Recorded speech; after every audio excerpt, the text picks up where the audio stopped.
माझ्यावरती जो गुन्हा दाखल करण्यात आलेला आहे एका कॉन्ट्रॅक्टरच्या माध्यमातून, हा गुन्हा खोटा आहे।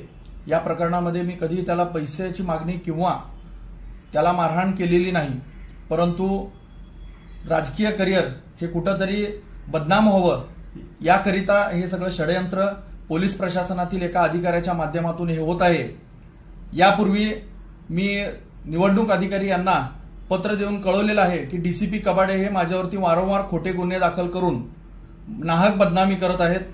डीसीपी कबाडे यांच्या बाबतीमध्ये दिलेलं पत्र हे खरं तर या सगळ्या गुन्ह्यांमागचं कारण आहे। गेल्या 3 महिन्यामध्ये माझ्यावरती हा 3रा खोटा गुन्हा दाखल हे डीसीपी कबाडे यांनी केलेला आहे।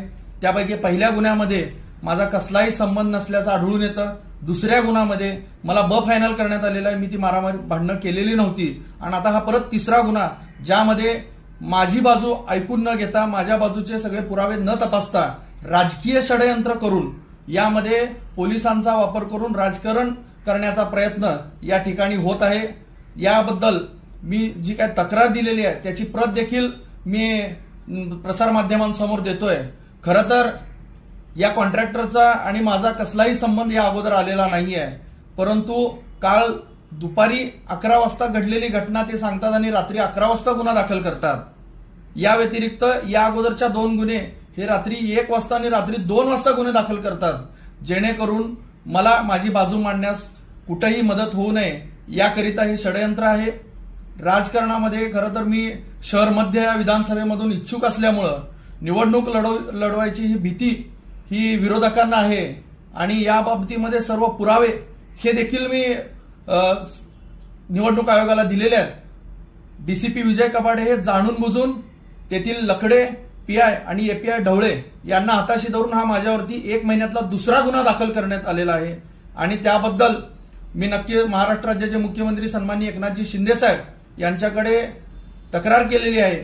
संबंधित अधिकाऱ्याचे निलंबन होऊन या बाबतीमधले तपास करण्यात यावं। खरं तर मला मानसिक त्रास देण्याचा हा उद्दिष्ट आहे।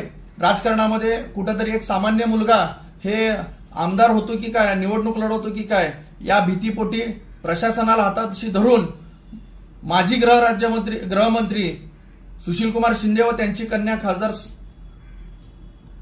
प्रणिती शिंदे हे जाणून बुजून कबाडे यांच्या माध्यमातून हे षडयंत्र करत आहेत।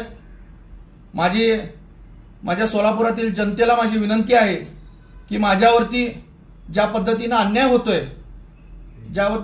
होतोय त्या पद्धतीनं जे काय माझ्यावरती हे खोटे आरोप केले जात आहेत, खोटे गुन्हे दाखल करण्यात येत आहेत, याबद्दल नक्कीच मी न्याय मागणार आहे। माझा न्याय व्यवस्थेवरती पूर्णतः विश्वास आहे, त्यामुळं मला न्याय मिळेल। माझे मुख्यमंत्री सन्माननीय एकनाथजी शिंदे साहेब यांच्या कानावरती ही सगळी गोष्ट आणि त्या बाबतीमध्ये झालेले कागदपत्र हे देखील मी पोचवलेले आहेत। माझी पोलीस प्रशासनाला विनंती आहे की अशा पद्धतीनं खोटे गुन्हे दाखल करून एखाद्याचं राजकीय करिअर संपवण्याचा प्रयत्न हे आपल्या अधिकाऱ्यांमार्फत होत असेल तर त्यांच्यावर कारवाई करण्यात यावी ही नम्र विनंती।